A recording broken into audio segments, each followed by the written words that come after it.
Olá a todos, como é que vão vocês? Realmente espero que estejam todos bem, se cuidando e, na medida do possível, estejam aí se dedicando em fazer os ajustes necessários aos TCCs de vocês e estejam avançando adequadamente. Deu para perceber, no modo geral dos trabalhos de vocês, que vocês têm uma ideia bem clara na mente, alguns talvez mais avançados do que os outros, mas o importante é que são bons temas, né? Alguns precisam ser melhor retrabalhados, organizados do que os outros. Eu acredito que nesse momento esse seja o papel dos orientadores particulares de cada um de vocês, né? Mas cabe a gente dentro da disciplina tentar auxiliar.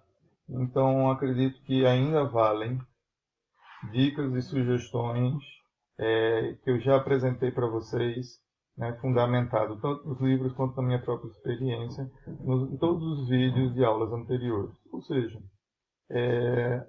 observem que está valendo todas as minhas sugestões para a construção de uma introdução bem feita, com uma argumentação que mostra a área temática que vocês querem estudar, mas que é preciso também vocês mostrarem o objeto que vocês querem analisar e tentar demonstrar como é que isso se relaciona, criando um problema, um objetivo para a pesquisa, né? Uma sugestão muito boa para fazer esse tipo de coisa é ter um levantamento inicial de bons artigos, que vocês vão tirar algumas informações relevantes para essa introdução, mas ainda para a segunda parte, que é a parte da fundamentação teórica ou revisão da literatura, né? A parte que a gente escreve sobre os conceitos principais que serão usados no nosso trabalho. Bom, minha sugestão é que vocês sejam sucintos, tenham foco naquilo que entra, que é específico para o trabalho de vocês. Não precisa dar a volta ao mundo falando sobre a área de conhecimento. Vocês estão escrevendo um artigo que tem um limite de páginas. Então, tenham foco no que é central. É lógico, se vocês estão, se para vocês chegarem nesse foco central, vocês precisam pelo menos fazer uma introdução. Lembrem-se, uma introdução é um parágrafo, não 2 páginas sobre um assunto que não vai ser tratado até na sua análise. Então, uma sugestão é, quando a gente está sem saber o que é o foco para colocar na revisão da literatura, a gente avança um pouco e pensa: qual é o método que eu vou usar? Qual é o que eu estou analisando? Como é que eu vou interpretar a análise? Então, assim, é esse conceito teórico principal que ajuda a gente a discutir, que precisa ser colocado lá na fundamentação teórica. E aí eu falei outra coisa do método, né? Vejo que ainda, de um modo geral, todos ainda precisam ter isso em mente. Um trabalho acadêmico, ele tem que ter coerência. Os métodos não são escolhidos de forma aleatória. Assim como o próprio trabalho de contabilidade tem métodos específicos para atividades específicas, a pesquisa acadêmica também o tem, né? Então é preciso a gente entender. Se a gente quer descobrir que aspectos são mais importantes, a gente faz uma pesquisa quantitativa. Se a gente quer descobrir coisas novas que a gente não sabe, a gente faz uma pesquisa qualitativa. A gente pode, inclusive, fazer pesquisas quantitativas e qualitativas observando textos. Então, eu posso fazer uma revisão de literatura crítica, isso é qualitativo. Eu posso fazer uma revisão de literatura e quantificar aspectos que são apontados por uma grande quantidade de publicações. Isso é uma pesquisa quantitativa, baseada em livros. Então a gente precisa ter essa noção de ter um método que seja muito bem encaixado com o tipo de problema da pesquisa. Isso é fundamental para que o trabalho tenha coerência e qualidade, para que as pessoas que leiam o trabalho acreditem e confiem nele. A gente ainda falou sobre resumo e sobre título, né? Já que se imaginava a possibilidade de vocês terem essa necessidade parcial. em que o resumo, de fato, não é um texto novo, é um resumo mesmo daquilo que é feito. São linhas, frases que a gente fala sobre o trabalho. Eu diria para vocês que um resumo pode ser construído com sínteses de trechos que vocês já escreveram, e por isso que a gente deixa o resumo para o final do trabalho. Mas geralmente ele tem uma frase sobre o tema.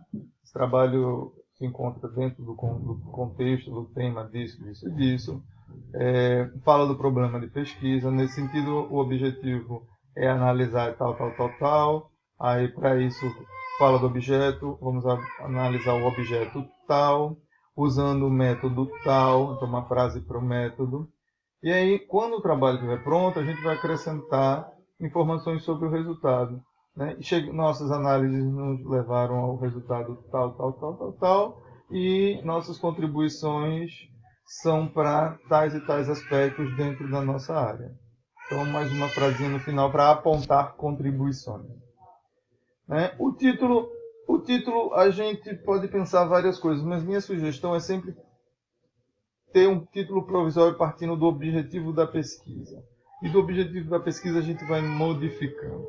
Eu espero ainda voltar a falar um pouco mais sobre título e resumo ao final, né? Mas hoje a gente vai avançar o nosso conteúdo falando de algo que nesse momento vocês devem provavelmente estar trabalhando agora.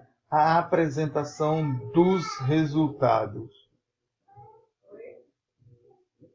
Bom, para a gente falar sobre a apresentação dos resultados, vamos lembrar a vocês, os resultados que a gente se refere são os resultados analisados no trabalho de pesquisa de vocês, e ele vem logo após a fundamentação teórica. Os resultados, e essa seção de resultados, elas existem em artigos empíricos. E artigos empíricos, lembrem-se, são aqueles que há um trabalho metodológico de pesquisa. Ou seja, não se refere, portanto, a ensaios.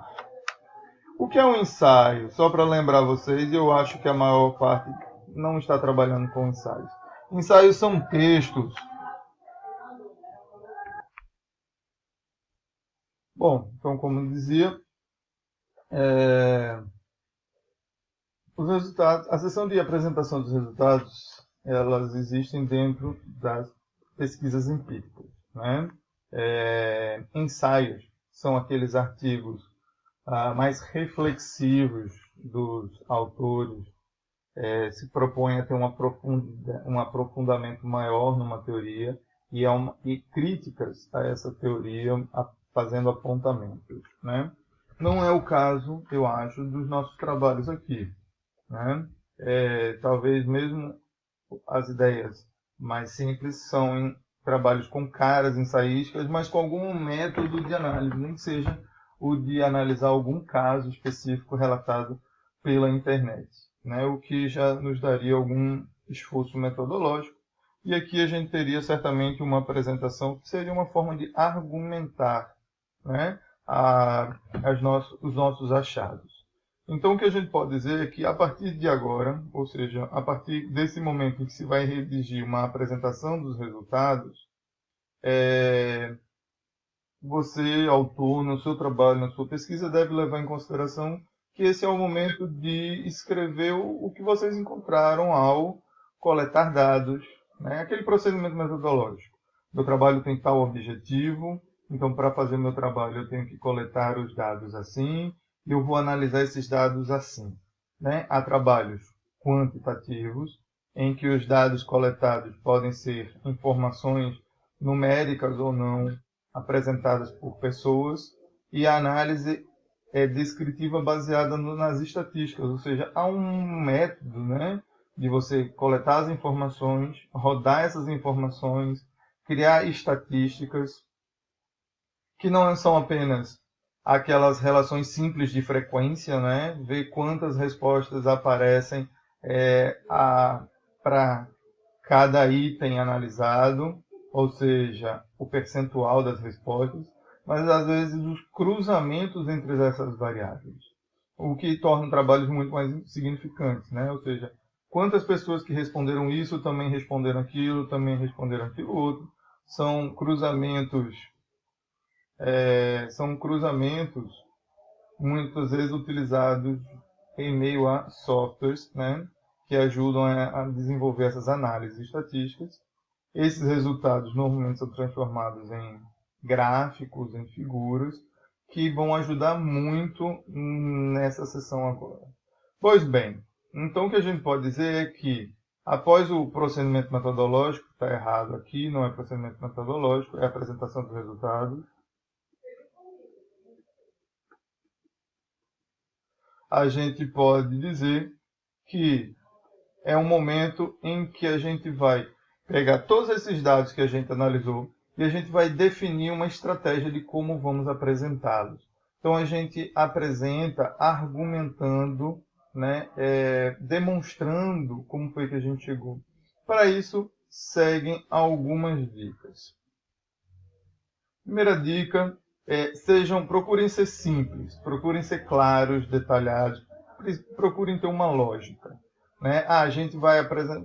Então, as mesmas ideias ditas para vocês até agora, elas estão valendo. Parágrafos curtos, frases diretas, com objetividade. Evitar fala coloquial, mas também não precisa colocar uma fala complexa. Podem usar uma linguagem simples, objetiva, mas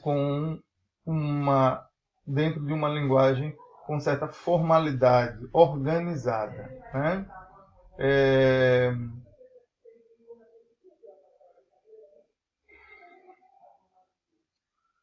Ou seja, a gente pode escrever isso de forma descritiva. Olha, nossas análises foram assim e chegamos a tais resultados. O que tem a ver com isso, com aquilo outro. Então é uma forma da gente estabelecer essa lógica. É importante também a gente pensar que a gente pode usar recursos visuais para facilitar a compreensão das pessoas. Né? Isso é um momento que a gente descreve os resultados, mas a gente mostra para eles, assim, faz eles entenderem como é que a gente chegou a essa apresentação a partir das análises. Então a gente mostra visualmente o uso de gráficos, de tabelas, de figuras. Né? Quando são trabalhos qualitativos, a gente pode mostrar exemplos, uma foto quando a gente está analisando dados, frases faladas pelos entrevistados, quando a gente faz uma pesquisa qualitativa com base em entrevistas. E é importante, depois que a gente faz essa apresentação mais descritiva, a gente faz uma discussão com os resultados, ou seja, a gente compara, a gente analisa, a gente dialoga com a teoria. Olha, a gente chegou a esse resultado, a teoria diz isso, então parece que há uma coerência, parece que anda certo. Esse tipo de situação que a gente faz. Mas eu vou falar um pouco mais disso no próximo vídeo, ok?